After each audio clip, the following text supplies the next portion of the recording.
रुबाब. आता third class रुबाब असेल तर काय कामाचा रुबाब यार. आय मीन सिरियसली कमॉन यार.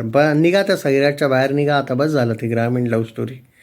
एकच टाईपची कन्सेप्ट, सेम स्क्रिप्ट आणि आणि ठीक आहे सर, सेम स्क्रिप्ट. ग्रामीण लव्ह स्टोरीविषयी पण काही नाही इवन. अरे पण कुठेतरी तर भाई मित्रांनो, काहीतरी तर चेंज पाहिजे. आणि डायलॉग्स असे इतके खतरनाक आहे की, आणि यांना मला माझं फक्त एकच मत आहे की यांना काय म्हणजे काय भूषण वाटतं या टाईपच्या चित्रपट काढून. ठीक आहे, पैसा आहे, करा खर्च, तुमचाच आहे, आय ॲग्री. पण काय मिळतं यार मला हे कळत नाही यांना. की आणि यांना प्रॉफिट होतो कुठून? का असं आहे का की ब्लॅक मनी व्हाईट करण्यासाठी जे बॉलिवूड करतं असं असेल कदाचित. कारण एवढा कॉन्फिडन्स कुठून येतो की असे चित्रपट यांना पूर्ण गॅरंटी वॉरंटी असते की खूप जबरदस्त चालतील. आणि नंतर तुम्ही म्हणतात की यार मराठी चित्रपटांना अरे काय मिळतील स्क्रीन्स? हे बघण्यासाठी तर स्क्रीन्स मिळणार नाही हो मित्रांनो.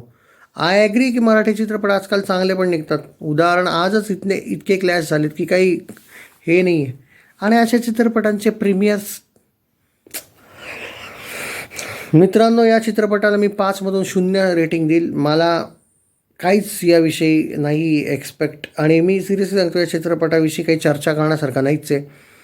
एक तर रिमेक आहे.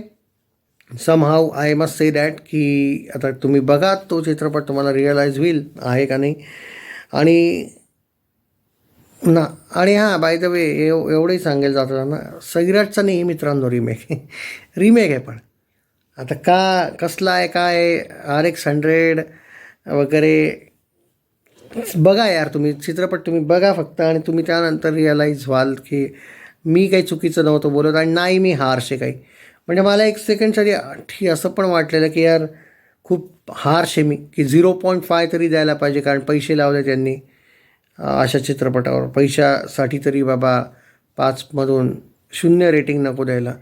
पण मग ते असंच आहे ना की आपण जेव्हा दयामाया करतो तेव्हा अशीच चित्रपट मग मिळतील. तर कुठे तर कोणी तर रियालिटीसोबत जायला पाहिजे. मला नाही माहिती बाकीचे रिव्ह्यूअर्स काय रिव्ह्यू देतील या चित्रपटाविषयी, तो त्यांचा प्रश्न आहे. मी रियालिटीसोबतच राहील. मी तुमच्यासोबत काही धोका वगैरे करणार नाही.